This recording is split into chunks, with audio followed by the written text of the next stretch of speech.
Hey folks, Jeff Antoniuk here. Welcome to Digging Deeper Jazz. Well, today I want to give you a throwback video, a video that I originally did 6 or 8 months ago, and I want to do it for two reasons. One, it's a great video, and two, it's really very much in the style of what I try to do here at Digging Deeper Jazz, which is give you something that's going to make you sound better today. Not just interesting information that'll tickle your brain and then have you confused for the rest of your life. So I think this is actionable stuff. So if you haven't seen it yet, you're gonna love it. Solo better. And for those of you that saw this 6 or 8 months ago, it's time to get back to this idea and dig into it a little deeper. And if you haven't yet, I want to work with you at jazzwire.net. So please make your way there. You can register for 50% off. This is for Digging Deeper Jazz viewers only. Check it out. You can register for 50% off using the code DIGGINGSPRING. I can't wait to work with you at Jazzwire. Enjoy the video. Hey everybody, welcome to Digging Deeper Jazz. I'm Jeff Antoniuk. And today, this may be a no-brainer, but I want to make you solo better. All my students want to solo better. I want to solo better. So there you go. That's the topic of today. This is for all instruments. This includes drums. This includes singers. All instruments. This is conceptual stuff. This is not saxophone lessons here. So what I want to talk about today is using one of the most sort of elementary things that we have going for us playing jazz and this kind of popular African-based, African-American music, call and response. It's so simple, little kids know what it is. But this can be a huge thing to help us out in our soloing. And we're going to do some playing today over the song Speak Low. Now, I've been asked this about 25 times in the last week by people on jazzwire.net. And some people are making some comments about how to keep their solos from sort of meandering or getting sort of lost in the phrasing a little bit, you know, just sort of getting screwed up that way or losing their spot in the changes entirely. And that's one of the big things we're working on this week at Jazzwire. And that's one of the things that this concept can really help us with.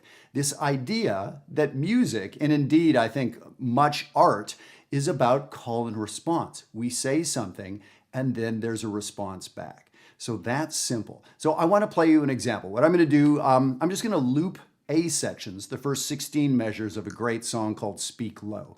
And what I'm going to do is I'm going to play 2 measures, and then I'm going to leave 2 measures, and I'm going to be playing the responses later on. Not that this is composed up, but I'm going to play 2 measures and leave 2 measures empty. And as I'm doing this, I want you to hear what comes next. Just like when I say, hey, my name's Jeff, what's your name? You hear in your head what comes next. Maybe that's an obvious one. Maybe I say, I have a black car.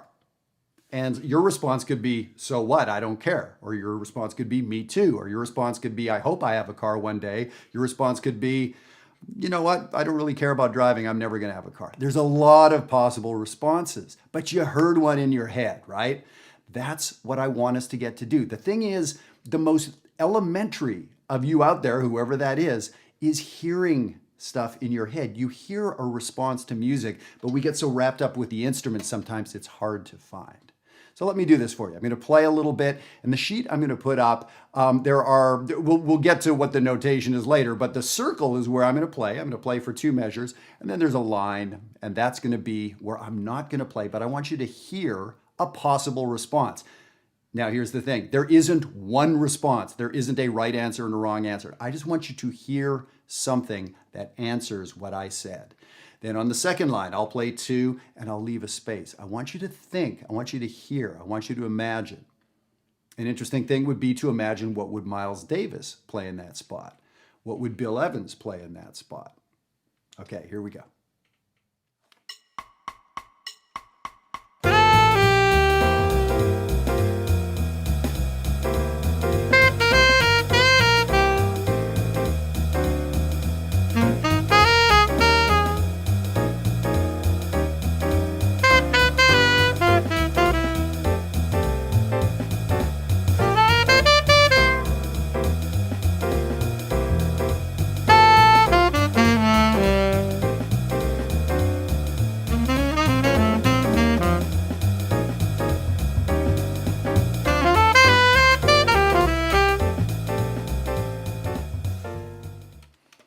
Okay, I just did 4 little calls. Now, I would find it hard to believe that anybody didn't hear anything. You literally heard the sound of crickets in your head.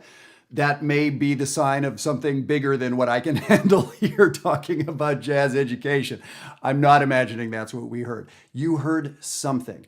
Now, here's the thing. If it was going by fast and you were overwhelmed and whatever, a very good thing to do is repeat what you heard. You can repeat what you heard. So very often, traditional call and response, if someone plays ba-da-da-ba-da, you could play back ba-da-da-ba-da. Repeating a musical idea is not a bad thing. So at the very least, you can repeat the idea. Now, when you say, hi, my name's Bob, my response isn't, hi, my name's Bob, because it isn't. My name's Jeff. So some calls have responses that really, we can hear the relation. It could be a direct response. We could use many of the same words or all the same words. Pleased to meet you. Oh, I'm pleased to meet you. The same words. It worked out. Now, sometimes I'll say something and everything you say is entirely different. I ask you a question, you give me an answer. There are so many ways to do with this, but the biggest thing is I want you to be aware of playing something and then imagine yourself responding. Imagine somebody else responding. Now, when we do this, 2 + 2, it doesn't always have to be 2 measures, but it gives us these fantastic 4-measure phrases that have a little mystery, a question and an answer inside each one. And we can take it from there. It's really pretty cool. Let me do it one more time. I'll play some different stuff, see what you come up with.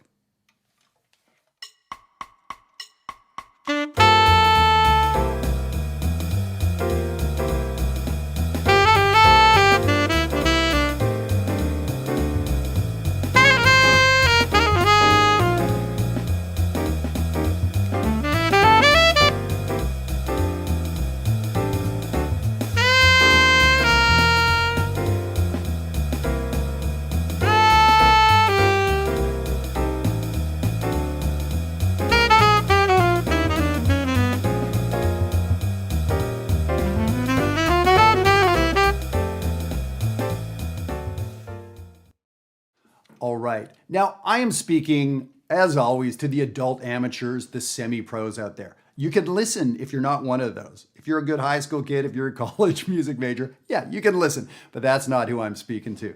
With these videos, something as small as this can really make a difference. So I hope that was different for you. That idea of hearing 2 measures and hearing a response. That was you coming up with a creative answer to what I just said. You do it all day long with English. So why in the world can't you do it with music? Okay, maybe you're less experienced. Maybe you don't have the chops to get around the instrument, but that's not what I said. You're hearing something. Whether you can play it on the instrument, that's where you go and practice. That's where we work on this at Jazzwire. But the fact that you are hearing something, you're hearing a response. So I want you in your playing to do this kind of thing. This is a way to practice. So here's practice assignment number 1. Do what I just did. Play whatever song it is, anything that has 4-measure phrases, which is most songs. Play 2 measures and rest. And just get comfortable at saying something. Get comfortable at saying a sentence that makes some degree of sense. That's kind of the main thing. Then when that gets to be a little more second nature, start hearing what the response might be. Everything I played there was improvised. I didn't write it or, plan on playing that stuff. But everything I played also, I was singing responses in my head, which was I counting 3, 2, 3, 4, 4, 2, 3, 4? Was I counting the rest? Hell no. I was singing something back that took up the space of those rests. So I wasn't counting. So that's how great musicians get beyond the fundamental stuff like counting rests and all that sort of stuff. They're hearing music in their head that fits that spot. Okay, so now let me do this a couple times. And what I'm going to do is play something and I'll play an answer. Now, sometimes you may hear a rhythmic response. You may hear I play one rhythm and I play the same rhythm with different notes. You may hear I play a rhythm, bop, bop, ba, dot, dot, and I answer it with a different rhythm, bop, bop. You may hear that I play something and then I transpose it to a different pitch level. There are so many ways to do it, including an answer that's a non sequitur. I just play something that came after what, there's a lot of ways to do it. So see if you can hear some of that in my playing.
All right, we heard all kinds of stuff in there from, simple repetition of a rhythmic idea all the way to transposing and side slipping and stuff like that. By the way, next week's video is on some of that outside playing, and this is the setup for that.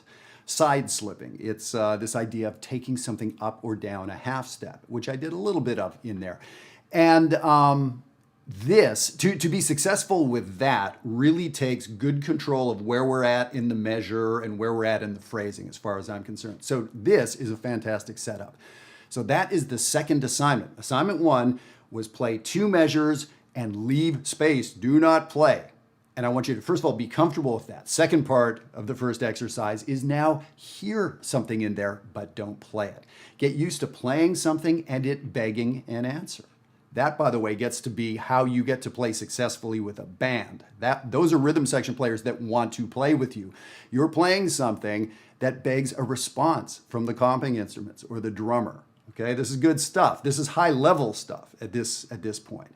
Now, the second part is play 2 measures and now answer it. So I was having fun. I was getting carried away and sort of playing over the bar line. Sometimes my questions were a little shorter and my answers were longer, but it still had that shape of call and response inside 4 measures. That is a blast. So I hope you will dig into this. This is, as I said, fantastic for someone who's really at the beginning point of not wanting to meander around their solos or getting lost in a 4-measure phrase, all the way up to like grad student, pro, semi-pro level of how do I get that drummer to call me for a gig? Well, I tell you how you get that drummer to call you for a gig. Be fun to play with.